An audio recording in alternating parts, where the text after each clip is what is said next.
തോലായിക്കടവ് പാലം നിർമ്മാണത്തിന്റെ അപാകത കൊണ്ടാണ്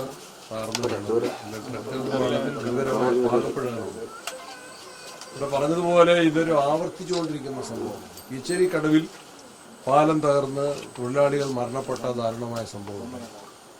ഇതിനു മുമ്പ് കീഴ്മാട് പാലം തകർന്നപ്പോഴും വലിയ പ്രതിഷേധം ഉയർത്തിയിരുന്നു. പക്ഷേ ഗവൺമെന്റ് അതിനെ നിസ്സാരവൽക്കരിച്ചു.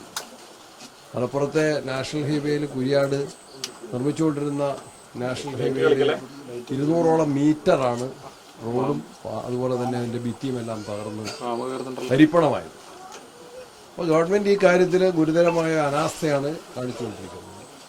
ഇത് പരിഹാരം ഉണ്ടാക്കാൻ നടപടി സ്വീകരിക്കുന്നില്ല. ഇപ്പൊ ഈ തോലായിക്കടവ് പാലത്തിന്റെ നിർമ്മാണ പ്രവർത്തനം എത്രയും വേഗം പുനരാരംഭിക്കണം എന്ന് ഇവിടെ ഞങ്ങൾ ആവശ്യപ്പെടുകയാണ്.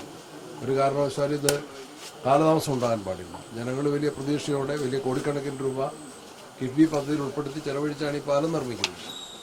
ഇത്തരം കാര്യങ്ങൾ നിയന്ത്രിക്കാനും ഉദ്യോഗസ്ഥന്മാരെ നിയന്ത്രിക്കാനും കരാറുകാർക്ക് യോഗ്യത അടിസ്ഥാനത്തിൽ മാത്രം കരാർ ഏൽപ്പിക്കാനും സാധിക്കേണ്ടതായിട്ടുണ്ട്. ഇത് ആവർത്തിച്ചുള്ള സംഭവങ്ങൾ, ഒറ്റപ്പെട്ട സംഭവങ്ങളല്ല.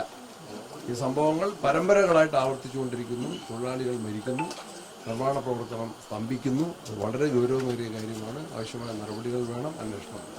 ഗവൺമെന്റിന്റെ വീഴ്ചകൾ വളരെ പ്രകടമാണ്.